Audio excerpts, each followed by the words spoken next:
this episode of Speed News, we cover Targa, California, how to go faster on $1,000, NASA's Teen Car Control Clinic, and GoPro Heroes Move of the Month. Welcome to Speed News, the National Autosport Association's video news magazine, with hosts Rob Kreider and John Lindsay, joined by an ever-changing group of NASA members and staff. Speed News keeps you up to date on all of the happenings around the NASA motorsports world. Because at NASA, we drive harder.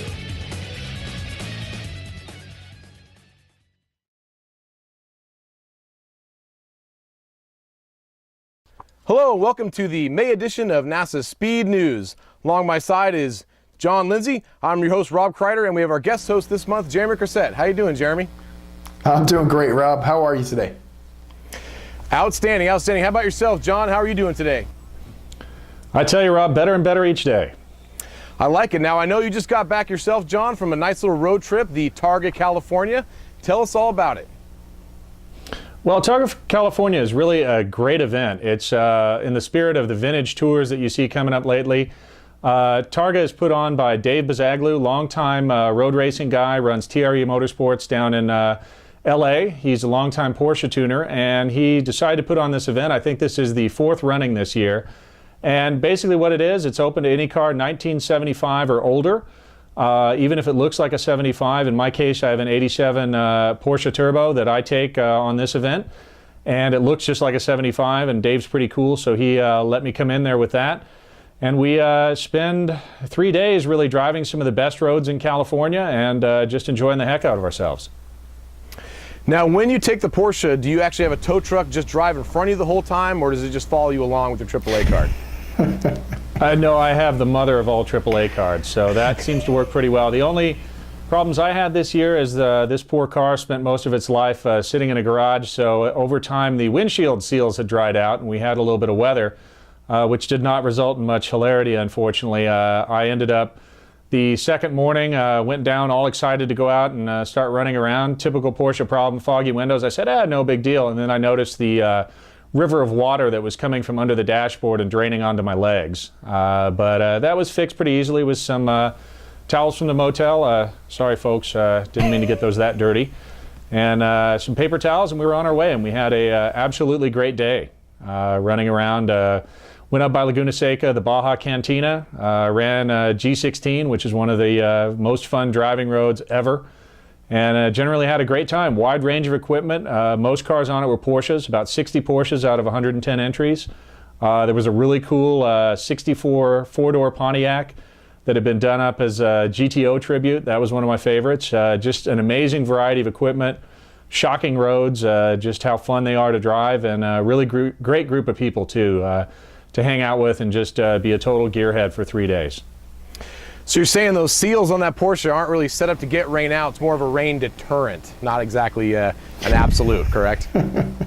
Right, it's more of a suggestion to keep the rain out. I have another older Porsche that's a Targa, and those just leak when you get a light mist, so I didn't take that one, just because I didn't want to come home with a cold.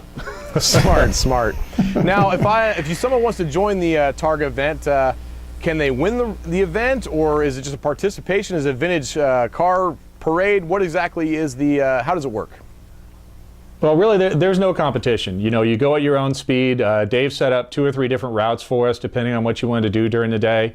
No competition at all. You're just driving mellow, not getting speeding tickets, we hope, and just really enjoying the roads and the scenery. Everybody stops, checks out the scenery along the way, really takes a good look at everything that's going on. But yeah, there's no prize. It's almost like being the HPD national champion. You can drive like that, but you're not going to get anything out of it but heartache. Gotcha. So Jeremy, you think you're going to get an old 370 or what's it, 280Z, right, and make it to the event next year? You know, that I'd love to do some events like that. They're always a good time, nice, relaxing, non-competitive environment to have a good time relaxing with other car-minded folk. All right, Jim, well, that takes the end of this segment. When we come back, we're going to talk about what's the best way to spend $1,000 to make your car go faster.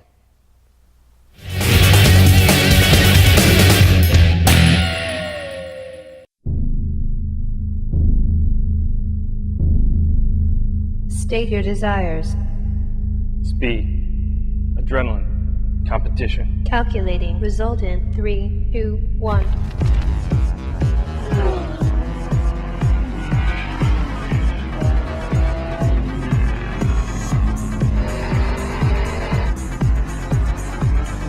The National Auto Sports Association. Start here.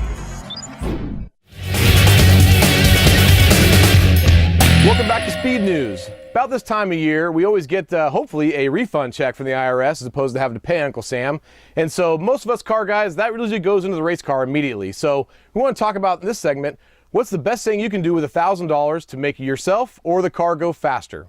Jeremy, did you get any money back from Uncle Sam this year? And if you did, where'd you put it?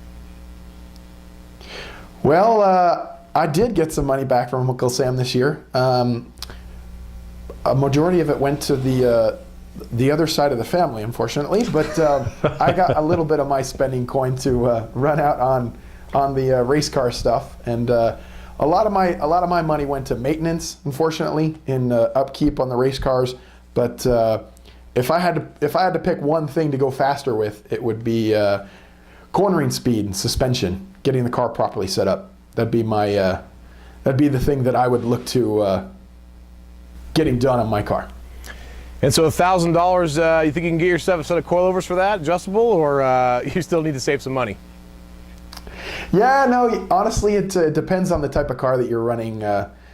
There's some kinds of cars out there that have some decent suspension options for $1,000. You can get a single adjustable Coney setup for most Hondas for about $1,000. So yeah, it's a possibility. Maybe a different spring setup, maybe some sway bar options. There's a lot of stuff you can do to the suspension with $1,000.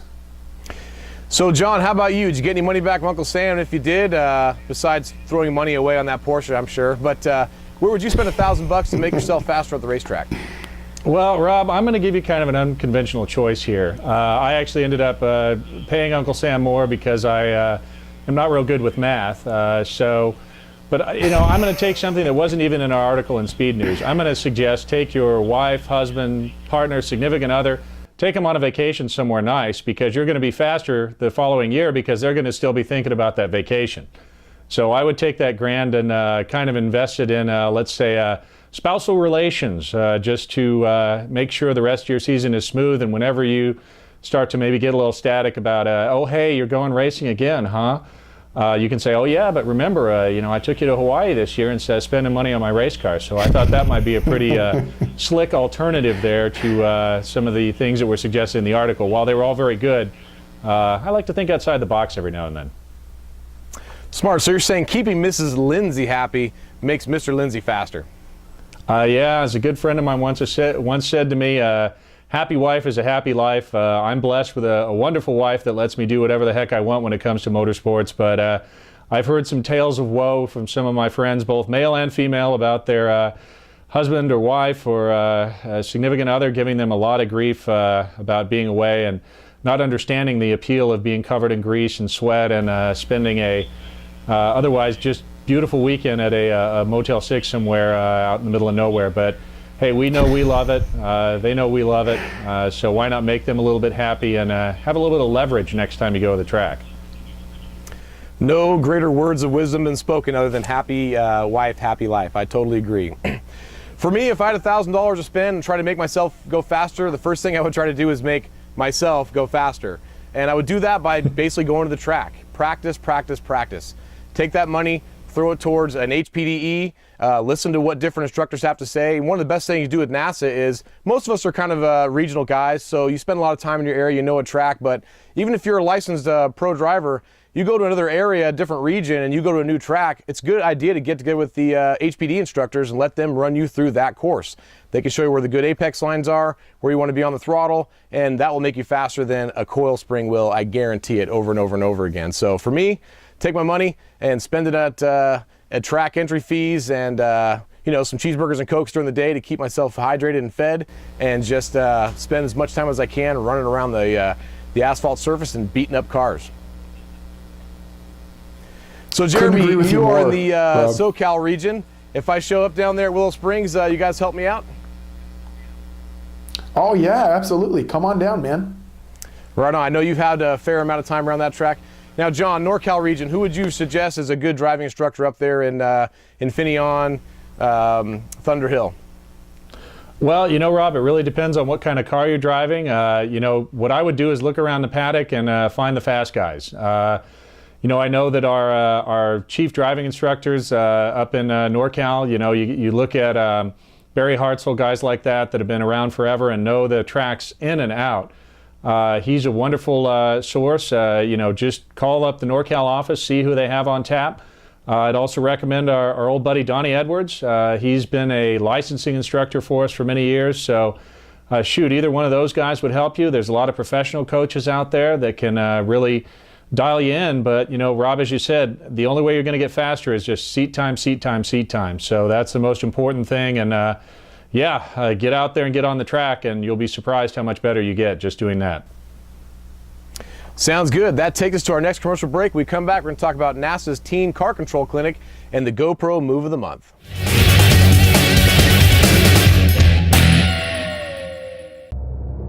The club, an amateur racer. Here at GoRacingTV, we salute you. And we want to give you all the tools and info to compete with the best. Find out how to do it all from your own garage by watching our Club Racer and Autocrosser shows. GoRacingTV.com, supplying all your video racing needs.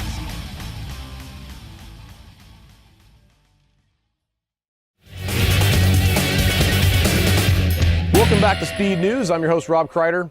You know, the National Autosport Association has a lot of different things they're involved in, from Target California to HPDE, road racing, autocross. And a new thing they're doing, and they've done it for a few years now, is called the Teen Clinic Car Control.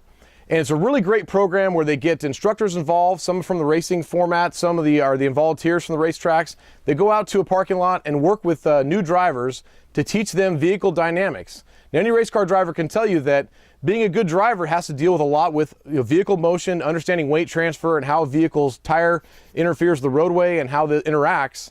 And that's the same concept for really defensive driving. And it's a really good program. Statistics show that you know, teen drivers are a high percentage of a lot of the collisions that are involved in, higher than the percent of people that are actually involved in that rate of driving. And John, how'd it go this year in Northern California? Well, everything's been going great, Rob. I mean, you know, the focus, as you said, is really trying to instill what's called situational awareness. I know when I was a teen driver, I had a hard time seeing much farther than the front of my hood.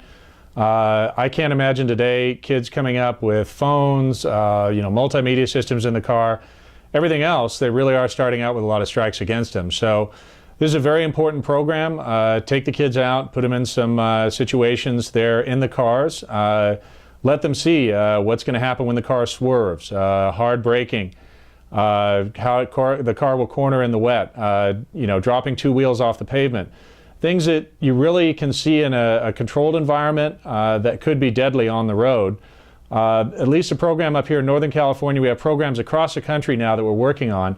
But the program in Northern California was actually founded by the Bellotti family, who lost one of theirs to a driving an accident out on the road, distracted driving, just a moment's inattention, and it can be deadly. So it really is something where we're trying to do a public service here and keep these kids safe when they're out on the road, instill into them the ideas that we have at NASA, where you really have a great responsibility when you're behind the wheel of a car. So it's been going well. We're reaching a lot of folks, and we hope to really expand this program going forward, and hopefully at the same time bring that next generation into the NASA family to do some HPDs with us, and kind of keep the fire stoked there, and get the new folks in as us old guys start to get slower and slower. I agree. Honestly, when you think about all the different programs we could be involved with, this is probably one of the greatest things NASA is doing, making sure that our young drivers are safe. And it's a great thing. I'm glad you guys are doing that. So that segues us to some other driving that's not always so safe. That is our GoPro Move of the Month. And this month, John, what do we got? Well, this month we have our favorite GoPro hero, Jeremy Crozet. And we will look at one of Jeremy's moves at a recent race down at the Buttonwillow Raceway Park. on the I-5 there in Central California. So, gentlemen, let's start our NASA Vision here and take a look at our GoPro Move of the Month. So what you can see here is Jeremy's hauling the mail pretty good. Coming up on a little slower traffic there. He's getting some heat on the backside. And he is coming into a very fast corner here. One that the car's really on the edge of grip. And a little touch there. Whoa! Nice save, Jeremy. Well done. So there you can see that front-wheel drive car, you know, with a judicious application of full throttle and some counter steering, and honestly, nerves of steel there, Jeremy. That was a very nice save. Thanks, John. Jeremy, what corner was that in? That was in it's actually in a corner called Riverside, officially named Riverside, but all the local racers there call it Talladega. And I think it's gotten that name because it's such a high-speed entry. I think in my car, I think the entry to that corner is about 105, somewhere between 105 to 109 miles an hour. So it's a very high-speed corner. You're going through there full tilt.